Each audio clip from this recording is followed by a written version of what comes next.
Hello दोस्तों, स्वागत है आप सभी विद्यार्थियों का हमारे यूट्यूब चैनल स्टडी समागम पर। देखिए साथियों, आज के इस वीडियो में हम चर्चा करने वाले हैं राजस्थान महात्मा गांधी सेवा प्रेरक भर्ती 2023 के विषय में। जैसा कि साथियों आप सभी विद्यार्थियों को पता होगा कि आज से 7-8 दिन पहले मैंने आप लोगों के लिए एक वीडियो बनाया था। दोस्तों उस वीडियो के माध्यम से मैंने महात्मा गांधी सेवा प्रेरक की भर्ती जो चल रही है इसके केस के संबंध में साथियों सारी अपडेट आपको बताई थी। दोस्तों उस वीडियो में मैंने वो अपडेट भी आपको दी थी जो अपडेट दोस्तों हमारे एडवोकेट साहब के माध्यम से आई थी। उस वीडियो में साथियों मैंने एडवोकेट से खुद ने बात करके वो सारी कुछ अपडेट बताई थी जो अपडेट आप लोगों को पता नहीं थी, ठीक है ना। लेकिन साथियों सबसे बड़ा सवाल ये आता है, बहुत सारे अभ्यर्थी बार बार ये क्वेश्चन पूछते हैं कि सर जो 19 अक्टूबर को सुनवाई होने वाली है, ये 19 अक्टूबर की सुनवाई वाकई में होगी या फिर ऐसी अफवाह फैलाई जा रही है। तो देखिए साथियों, आज के इस वीडियो के माध्यम से मैं आप लोगों के इन सारे डाउटों को क्लियर करने वाला हूं।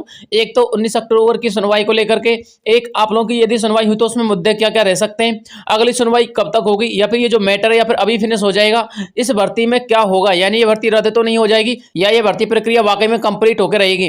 तो देखिए साथियों, सबसे पहले तो मैं आपको बताना चाहूंगा, मैं बिना किसी अपडेट के कभी वीडियो नहीं बनाता हूं, ठीक है ना, क्योंकि दोस्तों हम नहीं चाहते किसी भी अभ्यर्थी का हमारे चैनल के माध्यम से ट्रस्ट टूट जाए। देखिए दोस्तों, जो आप लोग की सुनवाई में आ रहा है कि 19 अक्टूबर को सुनवाई होने वाली है, तो साथियों वैसे तो मैंने आप लोगों के लिए इसके संबंध में 1 महीने पहले अपडेट डाल दिया था इस वीडियो के माध्यम से। यदि आपको ट्रस्ट ना हो तो आप लोग मेरे वीडियोज में जाना, चैनल पर विजिट करना, आपको 1 महीने पहले का वीडियो मिलेगा। उसमें साथियों मैंने आपको बता दिया था कि 19 अक्टूबर को आपकी अगली सुनवाई है, ठीक है ना।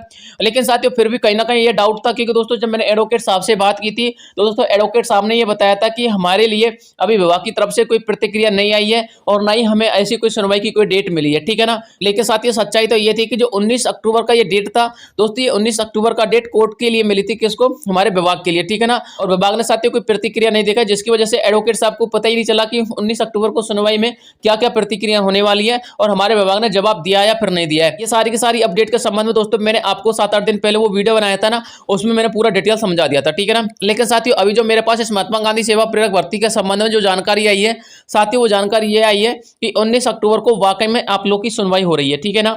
अब साथियों जो 19 अक्टूबर को सुनवाई हो रही है वो किसके बेस पे हो रही है, वो दोस्तों विभाग के द्वारा प्रस्तुत किए गए जवाब के बेस पे हो रही है, ठीक है। यानी कि साथियों विभाग ने जवाब प्रस्तुत कर दिया है और दोस्तों कल या परसों के डेट में यानी 16-17 के आसपास विभाग ने जो है जवाब प्रस्तुत किया है। इस बात को भी आप समझ लीजिएगा। अब साथियों सबसे बड़ा सवाल यह है कि इस सुनवाई के अंतर्गत कौन कौन से मुद्दे रहने वाले हैं। जो हमारे एडवोकेट साहब थे उन्होंने कौन कौन से मुद्दे रखे थे और जो हमारे लच्छी राम जी थे उन्होंने कौन कौन से मुद्दे रखे थे। जैसा कि साथियों मैंने आप लोगों के लिए पहले ही बता दिया था कि लच्छी राम जी एकमात्र कैंडिडेट नहीं है जिन्होंने इस भर्ती पर रेट लगाया है, उनके साथ साथ बहुत सारे अभ्यर्थियों ने भी रेट लगाया है, ठीक है ना। अब साथियों सबसे बड़ा सवाल यह है कि इस सुनवाई में जब ये सुनवाई होगी तो उस सुनवाई के अंतर्गत कौन कौन से मुद्दों को विशेष फोकस किया जाएगा। देखिए साथियों सबसे पहले तो मैं आपको बताना चाहूंगा, जो लच्छी राम जी ने इस पे सुनवाई में केस लगाया था ना, उस केस के अंतर्गत साथियों सबसे पहला मुद्दा तो ये था जो हमारे अन्य प्रेरक थे उनका एक्सपीरियंस यहाँ पर काउंट नहीं किया गया था और ना ही उनको छूट दी गई थी, ठीक है ना। और दोस्तों दूसरा मुद्दा उन्होंने ये रखा था कि इसमें जो 4,500 रुपये का पेमेंट दिया जा रहा है वो दोस्तों हमारी पारिश्रमिक से कम है, यानी जो दैनिक पारिश्रमिक होती है दोस्तों उससे कम है, यानी कि 4,500 रुपये में एक सेवा प्रेरक का गुजारा नहीं हो सकता। साथियों उन्होंने जो तीसरा मुद्दा ये रखा था कि जो ये 1 वर्ष के लिए उन्होंने परमानेंट किया है, हालांकि परमानेंट तो नहीं कह सकते, 1 वर्ष के लिए जो उन्होंने स्थायी किया है ये टाइम पीरियड कम दिया है, इसको बढ़ाया जाए। इसके अलावा साथियों बहुत सारे और भी मुद्दे रखे थे। सारे के सारे मुद्दों पे दोस्तों आज चर्चा होने वाली है। अब देखिए साथियों विभाग ने क्या जवाब प्रस्तुत किया है, या तो दोस्तों ये विभाग जानता है या फिर साथियों जस्टिस जानता है, ठीक है ना। अगर साथियों हमारे एडवोकेट साहब को पता चलेगा तो 19 अक्टूबर को पता जो है लग जाएगा कि हमारे विभाग की तरफ से क्या प्रतिक्रिया आई है और विभाग ने कौन कौन सी शर्तों को मंजूर किया है और विभाग इस भर्ती के अंतर्गत कितना जो है परिवर्तन कर सकता है, ठीक है ना। वैसे साथियों मैं आपको बताना चाहूंगा, ये जो सुनवाई हो रही है ना, इस सुनवाई में आप लोगों का मैटर फिनिश नहीं होने वाला है। ये साथियों सुनवाई हो सकता है कि अगली सुनवाई के लिए भी खिसका दी जाए, क्योंकि साथियों यदि विभाग ने एक उचित जवाब प्रस्तुत नहीं किया है, यानी कि संतुष्टिपूर्ण जवाब नहीं दिया है, तो साथियों हो सकता है कि अगली डेट भी दे दी जाए या फिर साथियों इस वैकेंसी के अंतर्गत कोई परिवर्तन करने हेतु कोई दिशा निर्देश आ सकते हैं, ठीक है ना। या फिर साथियों इस वैकेंसी को परमानेंटली रद्द भी किया जा सकता है, मैं आपको पहले ही बता दे रहा हूँ। इसलिए साथियों मैंने आप लोगों के लिए अगला पॉइंट यही रखा है कि भर्ती का क्या होगा। देखिए साथियों वैसे तो हमारे राजस्थान के अंतर्गत एक भी भर्ती ऐसी नहीं है जो कोर्ट के अंदर नहीं गई है, ठीक है ना। तो साथियों ये भर्ती अगर कोर्ट के अंदर चली गई है तो साथियों हमको ज्यादा घबराना तो नहीं चाहिए, लेकिन साथियों भर्ती रद्द होगी या फिर नहीं होगी ये डिपेंड करता है हमारे विभाग के जवाब के ऊपर। यदि विभाग ने एक संतुष्टिपूर्ण उत्तर दे दिया है तो फिर तो कोई बात नहीं है, फिर तो ये भर्ती प्रक्रिया आगे हो जाएगी, ठीक है ना। यानी कि आचार संहिता के बाद आप लोगों का कंप्लीट काम हो जाएगा। लेकिन साथियों यदि विभाग ने इसका एक उचित जवाब नहीं दिया है तो साथियों हो सकता है अगली डेट आप लोगों के लिए दे दी जाए, या फिर ऐसा हो सकता है कि हमारे विभाग के लिए ऐसे दिशा निर्देश दे दिया जाए कि उसको इस वैकेंसी को रद्द भी करना पड़ सकता है उन दिशा निर्देशों के चलते।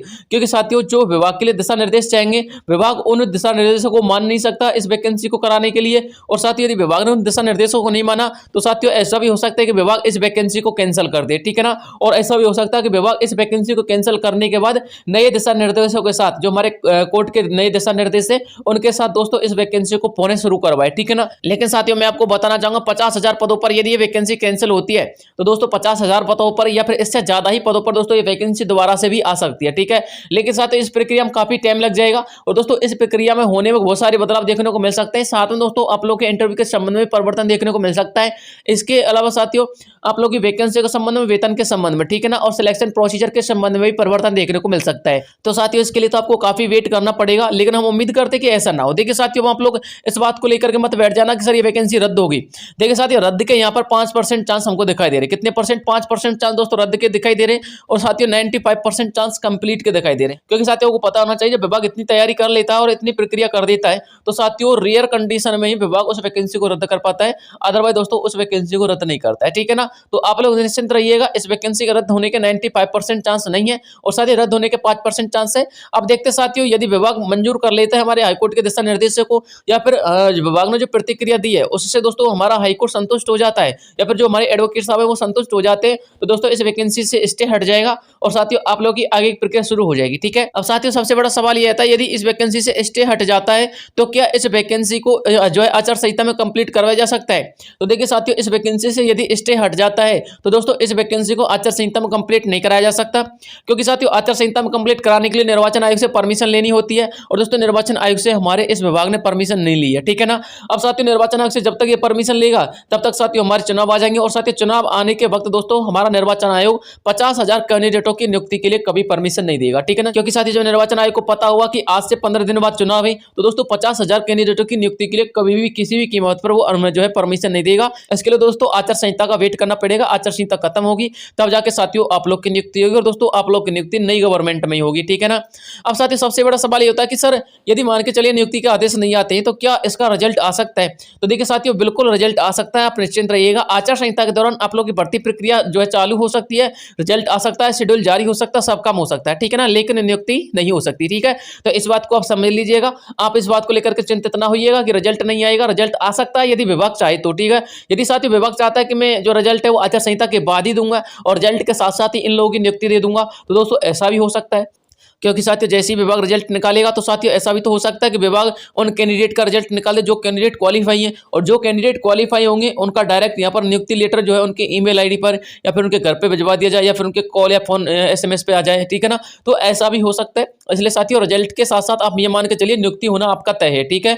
यानी कि यदि आप लोगों का रिजल्ट आया तो दोस्तों आप लोग की नियुक्ति होना तय है। इसलिए साथियों ऐसा भी हो सकता है विभाग नियुक्ति की वजह से आप लोगों का रिजल्ट ना निकाल पाए, ठीक है। तो मुझे उम्मीद है कि आप लोग के सारे डाउट क्लियर हो गए होंगे। यदि फिर भी कोई डाउट आता है तो आप लोग कमेंट बॉक्स में कमेंट कर दीजिएगा। साथ में दोस्तों 19 अक्टूबर की जब सुनवाई होगी तो उसके बाद दोस्तों क्या सुनवाई हुई है और सुनवाई में कौन कौन से मुद्दे रखे गए हैं, हाईकोर्ट का क्या जवाब आया है, वो पूरा डिटेल से मैं आपको बता दूंगा। एडवोकेट साहब से बात करने के बाद मैं आपको एक डाउट और क्लियर कर देता हूं। एडवोकेट साहब साथियों आप लोग के हित के लिए लड़ रहे, ये जो केस हुआ है आप लोग के हित के लिए हुआ है, ठीक है ना। बहुत सारे अभ्यर्थी ये सोच रहे थे कि सर ये केस नहीं होना चाहिए था, एडवोकेट साहब ने केस नहीं करना चाहिए था। देखिए साथियों 4,500 रुपए में किसी का गुजारा नहीं होता, इसलिए साथियों इस अमाउंट को बढ़वाने के लिए ये केस किया गया है, ठीक है ना। साथ में दोस्तों 1 साल के बाद आप लोग को हटा दिया जाएगा, इसलिए साथियों आप लोग के टाइम पीरियड यानी कि पीरियड अवधि को बढ़वाने के लिए केस किया गया है। साथ में दोस्तों बहुत सारे अभ्यर्थी ऐसे हैं जिनका इंटरव्यू अच्छा खासा गया है लेकिन जैक जुगाड़ होने की वजह से उन अभ्यर्थियों को मौका देखने को नहीं मिलेगा, यानी कि इसमें फर्जीवाड़े के चांस भी ज्यादा है। तो दोस्तों ऐसे अभ्यर्थियों को नियुक्ति से बचाने के लिए और एकदम सही इंटरव्यू जिनका गया यानी कि मेहनती जो अभ्यर्थी है उनकी नियुक्ति दिलाने के लिए केस किया गया है, ठीक है ना।